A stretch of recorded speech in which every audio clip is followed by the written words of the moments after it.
Ladies and gentlemen, the Ponziani opening is one of my favourite openings, so this is a very, very exciting moment for me. It's the opening I probably play most with white at the moment. I've been learning it a lot recently, so in today's video, I'm going to be showing you 3 of the main lines that you can use to absolutely bully people with, okay? It is such an attacking opening. You just completely take over the centre. It's so dominating. I'm going to show you 3 lines, and then I'm going to show you a game where I use it, okay? So let's jump straight into this. Okay, so the Ponziani opening starts with e4 and then e5, okay? This is like the most common thing in chess. I'm not going to patronise any of you guys. You've all seen this position. Knight f3 and then knight c6. Again, these are the most common 4 moves in chess. This is how basically every game starts. And now white here has the choice of so many openings. You could play a Scotch, you could play an Italian, you could play a Roy Lopez. But in this position, you actually want to play the move c3. Okay, and the reason you play c3 is because you're really preparing to play d4. This d4 square in the Ponziani is everything, okay? I cannot emphasize this enough. d4 is everything in this opening, okay? And now there's a couple of ways black can play here. They could play d5, sorry. But the most common move, like by far, is this move, knight f6. Like, it's not even close. It's like over double the games as move number 2. Okay, so we're going to be covering knight f6. And like I said, guys, we're preparing d4, so we're going to play d4 in this position, okay? I know you might be thinking, well, we've really sacrificed our development time. The knight can't really jump forwards to this square on c3. I don't know why my arrows aren't drawing, but hey-ho. But we're literally preparing to just take full control of the centre, okay? The development is going to come, I promise you guys. Now, there's a few ways black can actually play this. They can take this pawn on e4 with the knight. They could take here, or they could play this move d6. We're going to cover d6 first, okay, because it's the least common of the moves, and so we're going to cover it quickly. There's a really tricky line here, but I recommend playing h3, and the reason I recommend is because we're actually encouraging this knight on f6 to take the pawn on e4, okay, because now if they take this pawn, they're going to lose this knight, because we actually then play the move d5. And the reason this is such a good move is because the knight has to go back, and then we have this move queen a4 check, and we're just going to win this knight. No matter how you block, let's just say you block like that. Well, we can actually, if they did do that, take. But this is just a free knight. You guys get that. So let's jump into the next line, which we're going to actually look at knight takes on e4. Okay, because in this position we play d5. And then the knight goes back to e7, and then you take this pawn, okay? You win the pawn back, so now material's equal. They've got a knight. I mean, just look at black's position. Let's just pause for 1 second, okay? And just appreciate how stupid black's position looks right now. It's just ridiculous. There is actually a trap as well in this position, so after you've won the pawn back, if they play d6... trying to kick your knight away, this is actually just a huge blunder. And you might be thinking it's because of queen a4 check. It's not, it's because of bishop b5 check. And if they block with the pawn, oh my god, we're about to rain hell down. They can't block with the bishop because we have a knight and bishop looking at that square, so they'd end up losing the queen. So they block with c6, and then you take, okay? And if they take the knight, oh my word. You take this pawn with check, they block, and you actually, this move is insane. You take this bishop. You might be thinking, why are we doing that? They're just going to take back with the queen. Because then you take the rook and make another queen. I mean, you're up 6 points of material, and you've not even had to use your head. It's just ridiculous. So d6 in this position just completely loses to bishop b5, okay? So that's that line where they take the pawn on e4. You just want to push the pawn and then, I don't know, win back this other pawn. And if they play d6, I've shown you a trick.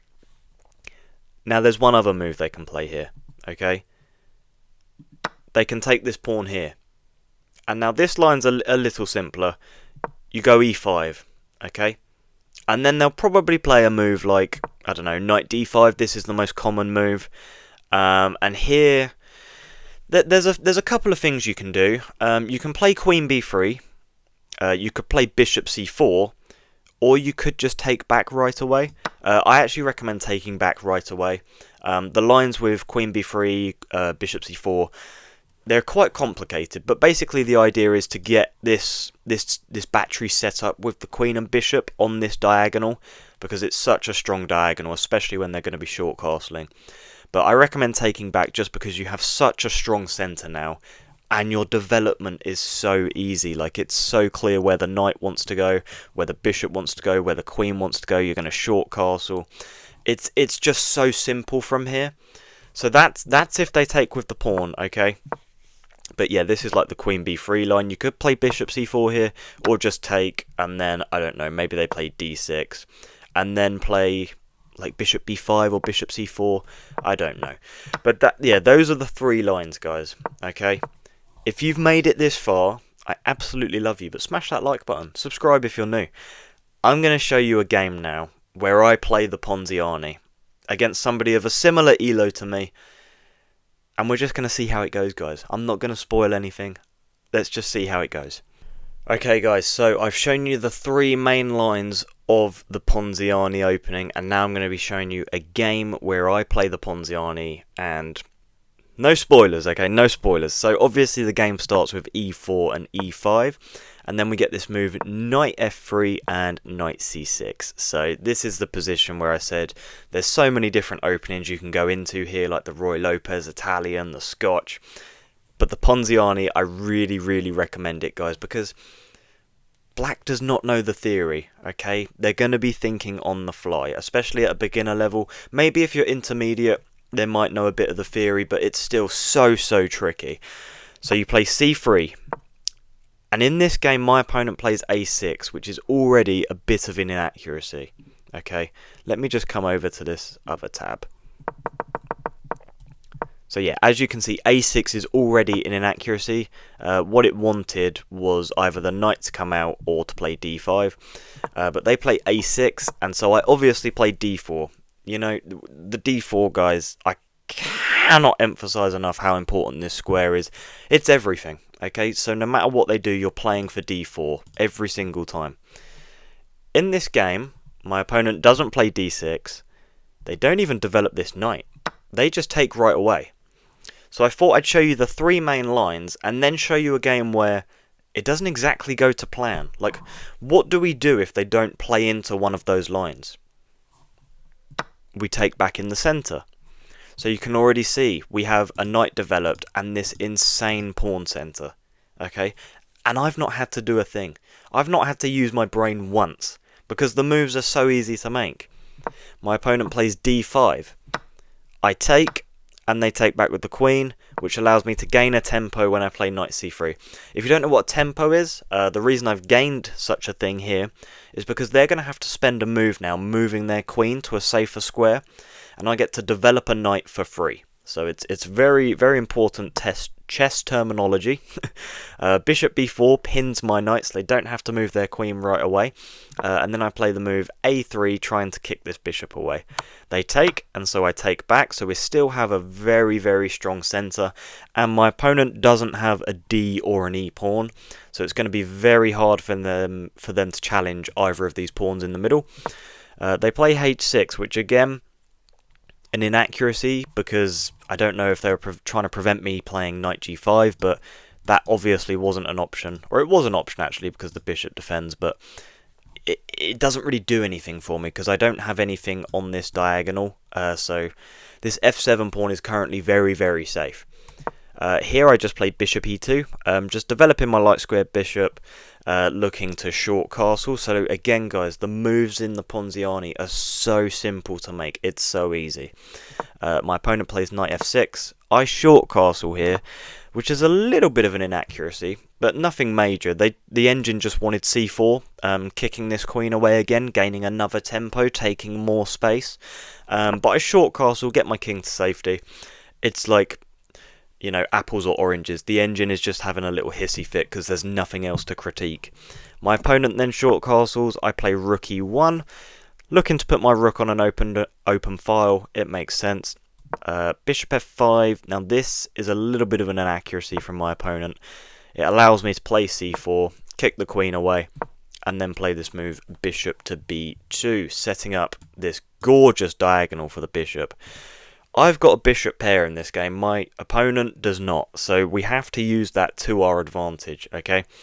Bishops are like marginally better than knights, and it's obviously subjective, it's based on the position as well, but in this game, my bishops are going to be better than the two knights because they've short castled. My bishops are going to be scoping down that king long term, so chef's kiss to that. My opponent plays rook a8, rook e8, sorry, the a rook to e8, and I play d5. Guys, when you have a piece being attacked, make sure the square you move it to is a safe one. My opponent here probably needs to play like knight e7. Look, I don't know what they were doing. It was late at night, so I'm going to excuse my opponent here, okay? They played knight e5.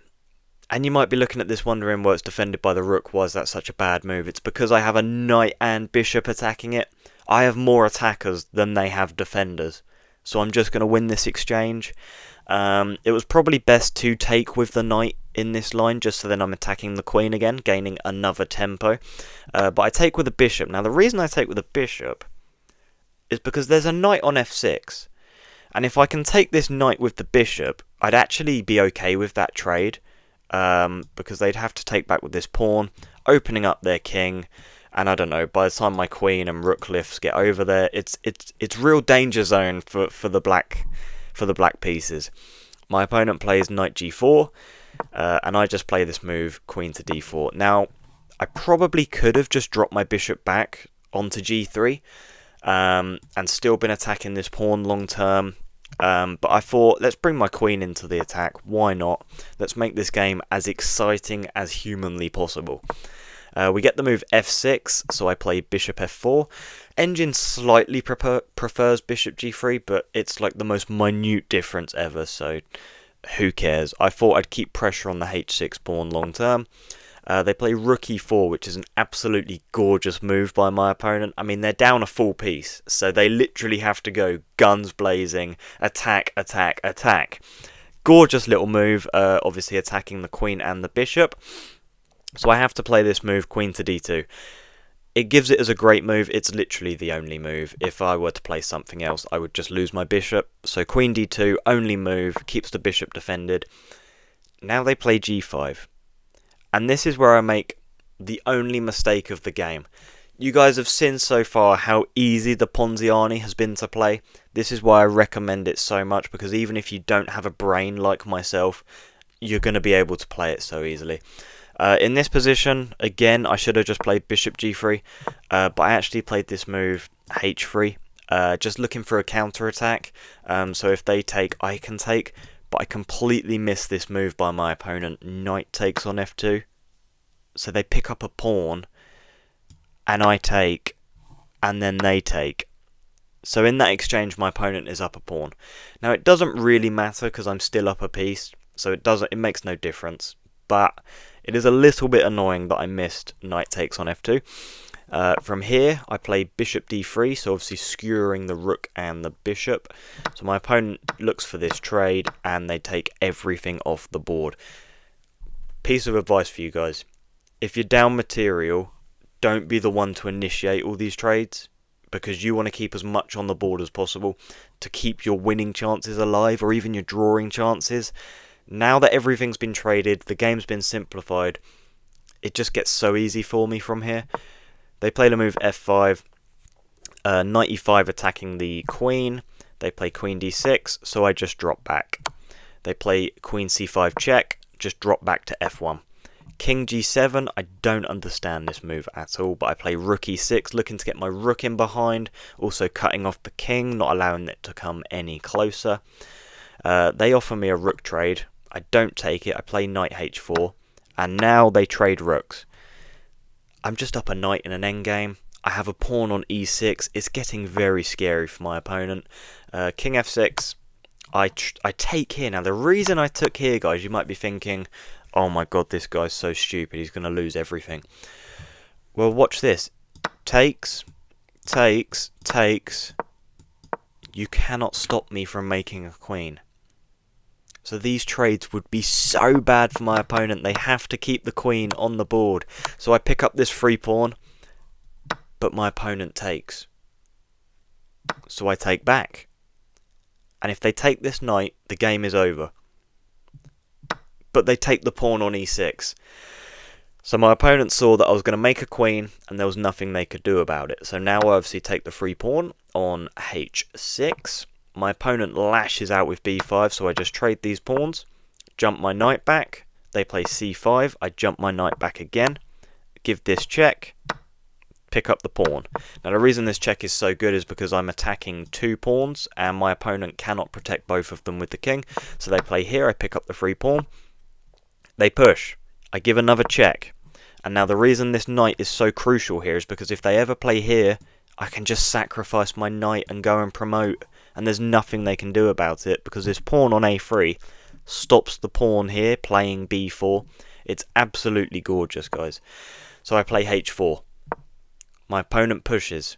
I take the pawn, okay? It's a really important move now because if they take, look at this, guys, they do not have time to win this pawn and stop me from promoting. So I'm going to make a queen before they can do anything.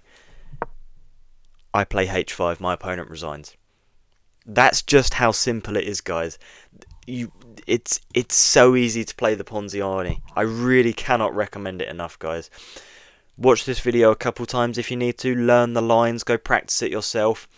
I recommend actually playing Blitz when you're learning openings. I think it can really help because you can fly through so many games and evaluate so many different positions much quicker than in Rapid. And if you learn it while playing quickly, you'll know it when you're playing with time to think. If that makes sense to you guys. Obviously, it's personal preference. Do whatever helps you guys, okay? If you've enjoyed this video though, please smash that like button. Drop me a comment below. Subscribe if you are new, and I will see you in the next one. Goodbye.